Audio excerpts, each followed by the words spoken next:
You're not that different than Barlam. You're not that different than Roman Catholics who think that you can know about God. But St. Gregory Palamas said, no, here's how we know God. God is two things. God is essence and God is energies. And the example the church used was the sun, correct? So let's suppose you and I say, hey, we're going to go have a direct relationship with the sun. And we're just going to launch our spaceship. We're going to head towards the sun. What's going to happen? Yeah. At some point, we're going to encounter the sun and we're going to be vaporized, correct? We're just going to gone. Okay? Now listen, the church does believe that about God. It believes God is a consuming fire. So then the question is, how can I have a relationship with the sun if I can't have a direct relationship with the sun? Energy. And that's the key word. So the key word to understanding Orthodox theology, to understanding theosis, to understanding what you guys are about in terms of Christ, is that we have a connection with the sun through its energies. So we experience light, we experience heat, we experience nutrients, all these things the sun has to offer. St. Gregory Palamas says that's the exact same thing that we have as Orthodox Christians. And he says, in particular, we do it through the practice of the Jesus prayer. But he says that what ends up happening is that our nous, this part of our heart that perceives God, begins to experience the divine energies of God. Okay, this was so controversial that the church had to have several councils, right? They discussed this. But in the end, they said Barlam is a heretic. And this idea that you cannot know God in an intimate, personal way is ridiculous, right? And so what happens to Barlam?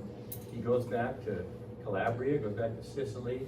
He converts to the Roman Catholic Church because that's what he believes. See, he was a Roman Catholic. Was that? That was late 14. Okay, so that was one of the later issues. Yes, yes, Okay. correct. In fact, that was so.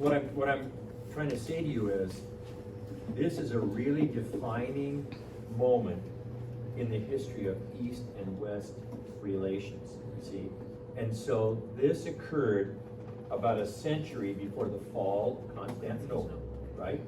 And a little over a century before the Reformation occurred, right? So It's kind of like the last straw. it's kind of like the last straw. But and this may not mean anything to you, but if you were to talk to a Roman Catholic priest, most Roman Catholic priests were philosophy majors in college because and they went to Roman Catholic school and got it. Because the Roman Catholic Church, when you lose this idea that I can know God intimately, not just know Him intimately, right? That I can connect intimately, that the divine energies of God can interpenetrate me, not through the sacraments, but also through the Jesus prayer, through silence, through Hezekiah. What ends up happening is you become Western in your thinking, and it becomes rational. So it's rational. And so I'll give you just an example of this.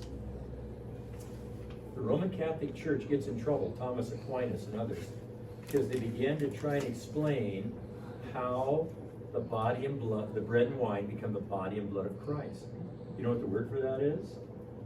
What's the explanation they gave? A big word, most people know it. Transubstantiation, right? Trans again being that word, the cross. Yeah, and so they're trying to explain, well, the Holy Spirit does this, but it's still as bread, as wine, and here's how he does. And then Martin Luther, he rejected that, but he was still a Roman Catholic monk who was a philosopher. So he came up with consubstantiation, right? And so for Martin Luther, it was when your faith mixed with you partaking of it, it become. You know what the Orthodox Church says? How does the bread and wine become the body and blood of Christ? We don't know. It's a mystery. It's a mystery. And the Holy Spirit does it. It just happens. Yeah. So, so like when you use the word sacraments, that's a Latin word, right? But the word mysterion is the word that the Orthodox Church uses. So for us, the sacraments would be holy mysteries. We don't. the Holy Spirit enter the water of baptism? I don't know. Unction? I don't know. Confession? I don't know. I don't have any of that word. He just does it. Just Yeah. don't ask questions. Like don't ask what sauce it is.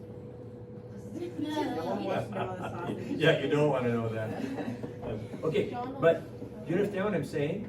What I'm saying is, so here's the challenge that you guys are gonna face. Because you don't want anybody to not like you. And you want to get along in the world.